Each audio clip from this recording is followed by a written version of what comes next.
In today's video, I'm going to be talking about wiring up points and getting the module ready.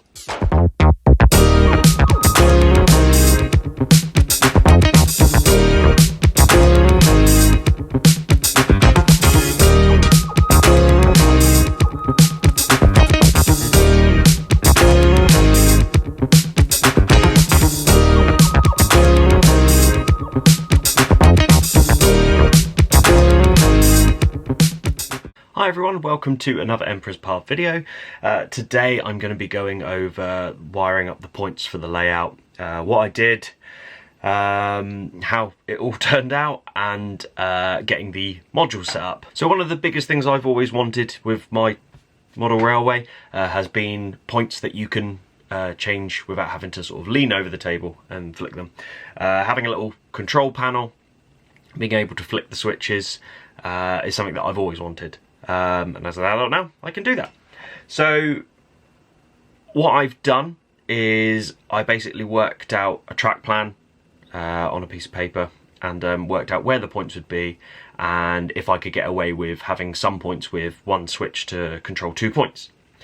So what I've done is a lot of the switching from, say, line 1 to line 2, 2 to 3, 3 to 4 sort of thing, you'll find that they have one switch but it controls both points, because obviously if you've got 2 points they both go the same way, because if something's coming off 1 to go to 2 you need both of them to switch. Wait, let me try and get this right with my hands. You need both of them to switch at the same time.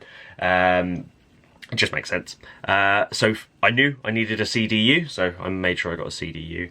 The points I'm using are a mix of Pico and Hornby, and the motors I'm using are the Gagemaster PM2, which are a really good price considering when I made my Inglenook shunting puzzle, the Hornby ones were £10 each, and these ones are about £4 each.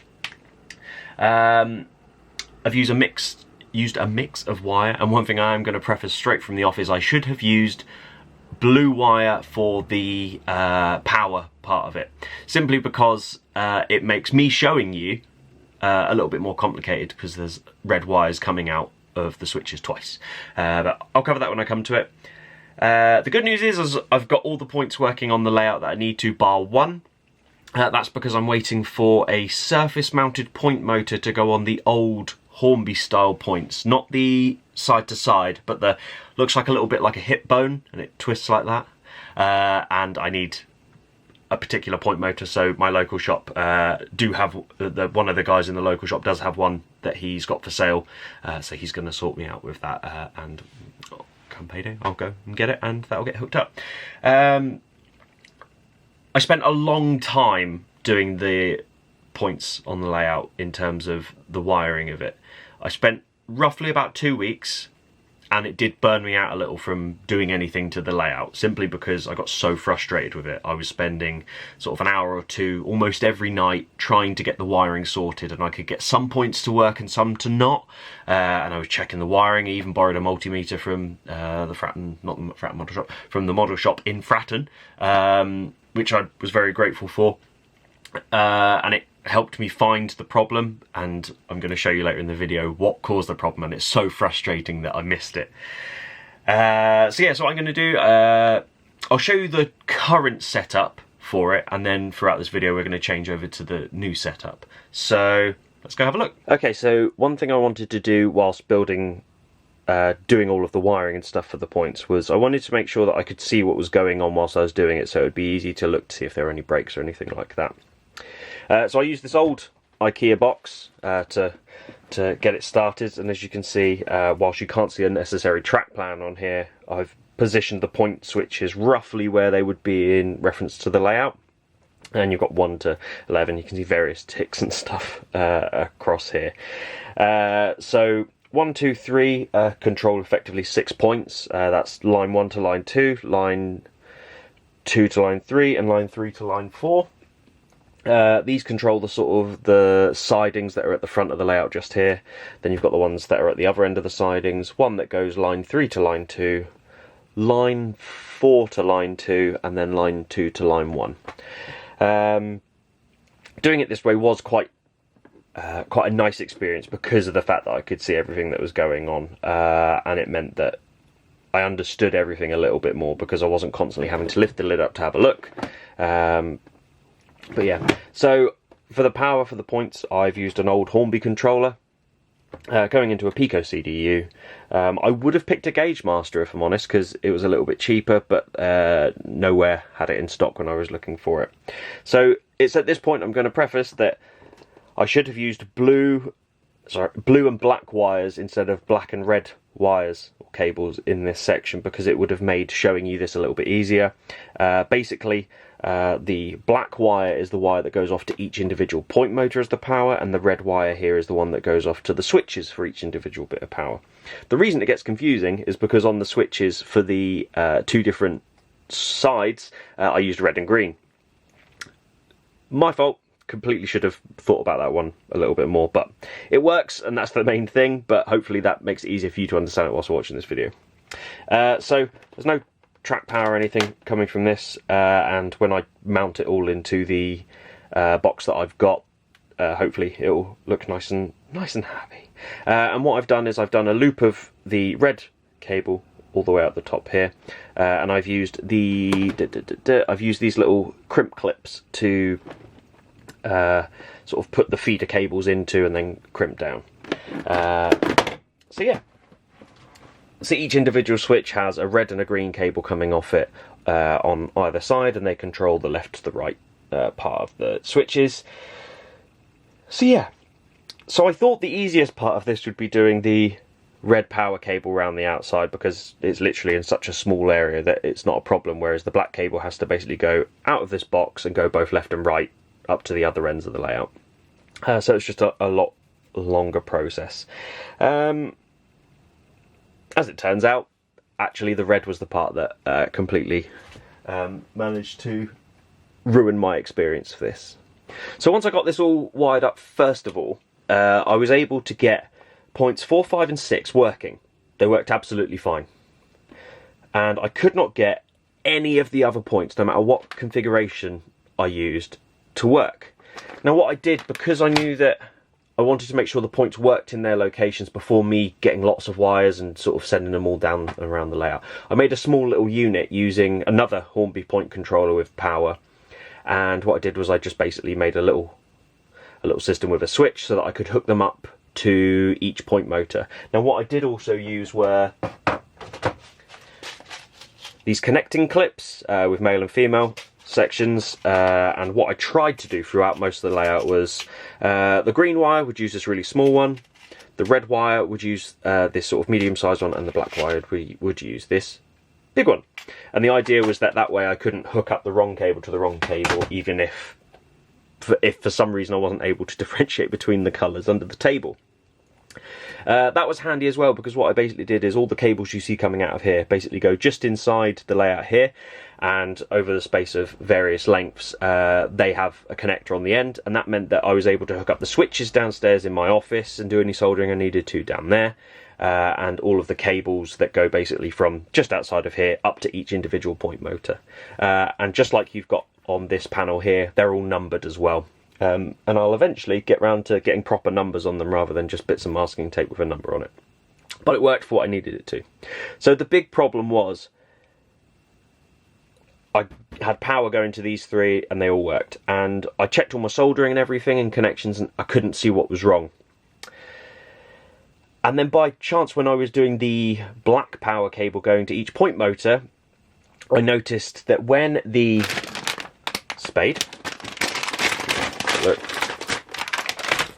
on this, I actually got the idea for using these from That Model Railway guy, so a big massive shout out to him.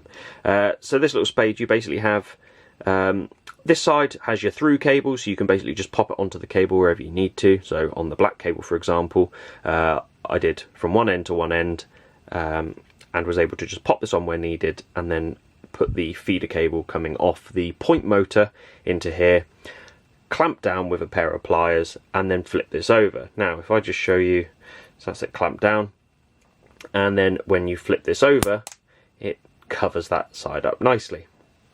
So what actually happened with these was, as I was clamping down on the cables specifically, and it only seemed to happen with the red and one black, I would clamp down, and what would happen is the spade that goes down and sort of causes forms a connection between the two cables, pushed the red cable from the main out.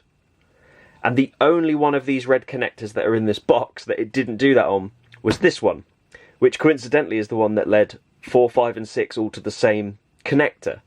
And that's why the points weren't working. I felt extremely stupid when it happened, but at the same time I found it quite funny, because I was happy that I finally knew what was wrong, and then as soon as I started hooking up all the points, everything worked and there was no problem. So that was the main thing, and that's why it took me so long to do all of this. I spent quite a few nights basically where I achieved nothing. I was taking bits apart, checking my soldering, putting them back together and stuff like that, trying a new wire, that wasn't working. So I felt very, very stupid when that happened. But now I can laugh about it now that it's a few weeks later. So yeah, so the points all work. I'll see if I can try and demonstrate getting all of it in shot for you. Apologies about the mess, as always. So power's on. So let's try number 6, which is this one just here. Yay! That worked. And then number 5 and number 4. And these ones basically filter to these 3 lines that go along the layout just here. So yeah, so they all work. I'm happy. The Gauge Master points are extremely easy to wire up, and I believe, and please correct me if I'm wrong about this, the PM2 comes with the built-in function of being able to use it on Electrofrog or Insulfrog points, so that it's got the polarity switch in it. I could be wrong there, please correct me if I am. But I'm just doing Insulfrog, so I didn't need to worry about that. One of the sort of challenges is I'm not good at soldering, and I've said that before, but throughout this process I did get better at it, and I did get quicker at doing it, which is great. Connecting or soldering to the switches, I got so frustrated at one point where it was taking nearly 10 minutes to solder because parts weren't heating up, or my technique was poor, or me just being an umpty. I ended up using those crimp clippers on each individual pole coming off the bottom of those. So let me see if I can get a better shot for you. Okay, so we're on the move on this one, so apologies for any motion problems here. So yeah, so underneath here, there's the crimp wire. That big thick red wire that goes on the outside is basically a loop of power, and that goes down into the CDU down here. So yeah, all of the points are numbered up underneath here as well, so I knew which way it was going. All of these go out here. What I did try to do is I also tried to put them in blocks of cable, so that when they came out of a particular hole, I knew that that was point 1, 2 or 3, or X, Y and Z. And then just underneath here, you can see some of them have been soldered, some of them have been crimp clipped, but basically, let's get you to focus. Almost, okay, it's not going to do it. But basically, there, almost. It basically just goes underneath there. And I've put shrouding on particular cables where it needs it. So yeah, this was quite an easy way of doing it, where I did the box and then had each cable going out a little bit, and then I would put a crimp clip on the end of it so I could then just attach a cable to it. So if I need to take it apart for any reason, I can, which I need to do in a minute, I can take all of the cables off here, and whilst I'm doing that, it means I don't have to take the whole thing apart. I can just pop all the cables off, take this unit off, put the new box on, and then I'll be able to hook it up, and it will look like a proper point control unit. But yeah, that's the main thing about the controls. So I'm now going to show you the new module that I've got, and then I'm going to install it, and then you'll see the finished product. You can see the remnants of my previous video in here. So this is my unit. You can buy this done etched or burnt into the MDF as you see fit. It was a little bit at my price range to do that, so I decided to just do it myself and paint it. And as you can see, I'm sticking to a particular colour theme on this layout. I was just going to do red and white, and then I was like, red and white? Well, white with a red stripe. You know what that needs? That needs some blue. So let's put that on there. So yeah, this is my control panel. Obviously it looks a lot smarter than the plastic IKEA box behind me. The only thing I'd say about this is that I've not tried to drill MDF before, and I realised very quickly that it makes a huge mess and it's not necessarily clean. And yeah, if you can afford the pre-drilled ones with all of your layout already on it, do that, because it looks banging. But yeah, I did the cheap option, as is tradition with me. This is from flexgenics.com, but I got it from their eBay store. I will put a link to the item and to their website in the description below. So it comes as a flat pack MDF kit. It's not painted, it's not drilled or anything like that. It is a case of the only thing that is drilled actually are the holes for the plate to go on. I sprayed this myself. I used, first of all, you can see I haven't sprayed the inside properly because nobody's going to see it apart from now, which I'm just realising. So I used Halford's grey primer first of all to seal the unit, and I did it on the bottom here because this was, I drew a test version of the layout on the back here in pencil and didn't like it, and then I drew it on the front instead. So yeah, so I used the grey primer, stuck with just the grey primer on here, and then I've used the Halford's black primer just to make this a little bit more unassuming at the back. I've also drilled all my holes. So unlike on the IKEA box where I had, say, one hole for 2 or 3 point cables going through, this one has been done with enough holes for the power coming in and all of the different points there. So it's even easier to identify them when they're coming out, and I will probably paint on the back some numbers for them as well here. Easy kit to put together. I like the size of it. This isn't the smallest one they do. I believe it was, I'm going to say 15 centimetres by 30 or 45. It's the second largest one they do. They do it in various different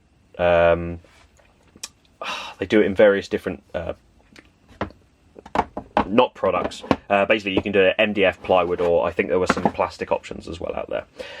So I had to be very careful drilling these holes on here because I wanted to make sure I had the plan on there so I knew where it was going, but I also tried to tidy them up afterwards, and you can see some of them worked fine, but like this one down here just wouldn't sort itself out. But that's okay because it's going to be covered by a switch. So yeah, so flexgenics.com, I will put a link in the description for that. As I say, painted it myself, and then these guide holes were already on there ready for the bolts to sort of screw it on, but obviously what I need to do is put the cables through here. I've also drilled holes to mount it to the baseboard, and then once I've done that I can bring the switches through, sorry that was my finger, bring the switches through, put them through the top here, mount them on, and then I can just put that on there, and then I might put layout name or something like that on there, or just a little EP logo down here. By the way, layout name, obviously I was originally modelling it on Fratton, but I was thinking, why don't we just call it Emperor's Pathway? I thought that would be quite a stationary type name. Let me know in the description if you think that's a good enough name. Not in the description, in the comments. So yeah, so this is all ready to go. I've got all the switches and stuff, so what I'm going to do is I'm going to dismantle the unit, get the switches out, and then I'm going to show you, hopefully, the finished product. I would do a time lapse, but there'll probably be a lot of swearing, me dropping stuff, and you don't need to see that. And we're back. So managed to get the board attached to the actual layout. I won't lift this up too much because I've had to try and tuck all my wires in. The problem I did find is that old Hornby controller obviously takes up quite a bit of space, and trying to make it so the buttons, the underneath of the switches, aren't hitting it has been the bane of the last 45 minutes. That's an exaggeration. So yeah, so it's on. I don't really know what else to say. Like, I'm just happy that it works. Just to sort of show you. Oh, ready? Yeah. I don't know why. 4, 5 and 6 are my favourite points because they're literally just in front of me and I can get those in shot.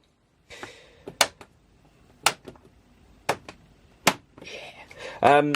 One thing I did realise after doing the 4, 5 and 6 here, obviously visually it works quite nicely having that there for the 3 different points.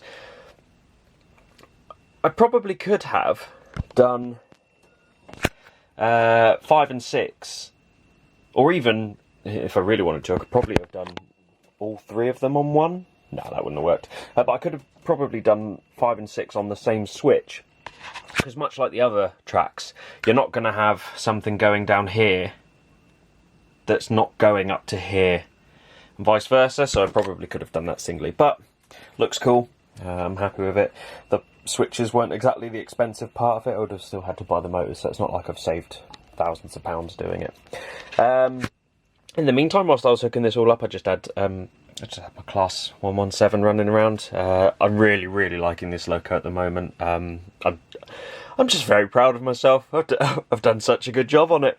The passengers keep haunting me on it. If you haven't watched that video where I talk about repainting this loco from the BR Blue, please go and watch it. Yeah, so that was the main thing that's been bugging me, is getting this panel sorted and getting all the points installed. So now that they're all done, that's a big section done. So next thing is either switching to DCC. I'm still thinking about it, and I think it's probably the way to go, because I just think it's better. I've got most of the stuff, I just need to buy some decoders. That's the big thing I'll need to invest in now.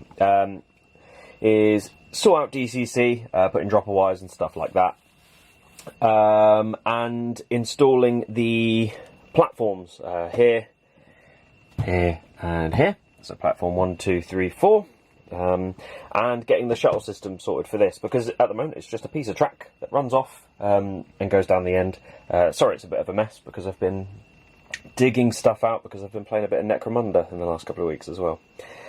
So yeah, that's it. I hope you've enjoyed this video. I hope you find it useful and it's something that you can work on. I am well aware I need to put the bolts into this, but you guys don't need to see me do that. I will. I'm not even going to try and lift it up. But I've secured this to the main baseboard with 8mm bolts to keep it nice and sturdy, and I used the spirit level to make sure that it was all nice and level as well. But yeah, I'm happy this is done and I'll be able to start using it. Beep.